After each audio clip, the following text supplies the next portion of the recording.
can wreck these sites so easily. So all these head and foot stones might look untidy, but they're people of Murrisk who are buried here over generations. And in the 19th century, of course, they didn't have the means to put up fancy headstones. And it's as simple as that. Would there been any names put on those stones? Right? No, none. Because I mean, the people who are buried here are literate. That's why, and they don't have the means to imply any headstones you'll find. Like in Connemara now, it's full of headstones, and all the headstones are imported from Ireland. So if you have the means, you'll do it. Because people invest enormously in burial, and burial rights and burial traditions, but checking in headstones. But so it's an indication really of just the level of poverty that is here for the vast bulk of the population up until the late 19th century.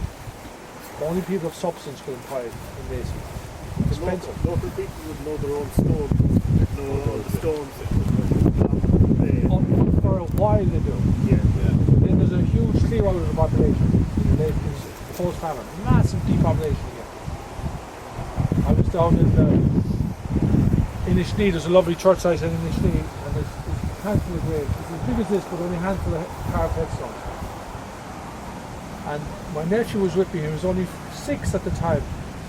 And he said, and I was explaining about the people being illiterate and not knowing where their headstones were. And it was all handed down by an oral tradition. And Why said to me, he said, Michael, he says, can I say something? I said, yeah. He said, last time you were here, you told people that everyone on the island was evicted. And I said, yeah, that's true, they were. And they only left a herd on the island. I said, yeah. And the new people came in from Arizona. And I said, yeah, that's right. And he said, sure. How could these be the same graves then? Where were they buried? And how did they differentiate the burials from one another? Of course, I was completely stumped.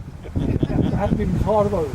And that population would be completely removed by a landlord, and new families were brought in. But they reused the existing graves. And the people brought in were impoverished also, and they had no one to try to help them. There's a generation that has, as Frank was saying, that there was no other grave. There's a generation there now that has lost all that. You see in the old graveyard of Murrisk when we started up, we were trying to get an order on them that at least if we got this like that, tighten them up and you could put these in. We tried several times and we couldn't even get through. Yeah. Now, some people would want to be so wouldn't want to do that. No, we couldn't get the whole generation lost.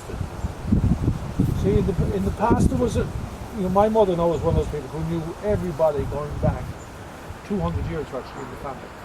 Where they went to, where they came from, where they were buried, and what buried. And that was a particular skill that was admired, acknowledged, and revered in the sort of way. There was custodians of that old tradition. That's gone now. But that hasn't just gone now, that's been going for the last 150 years. Not that it's just since the 60s, it's been a gradual slide.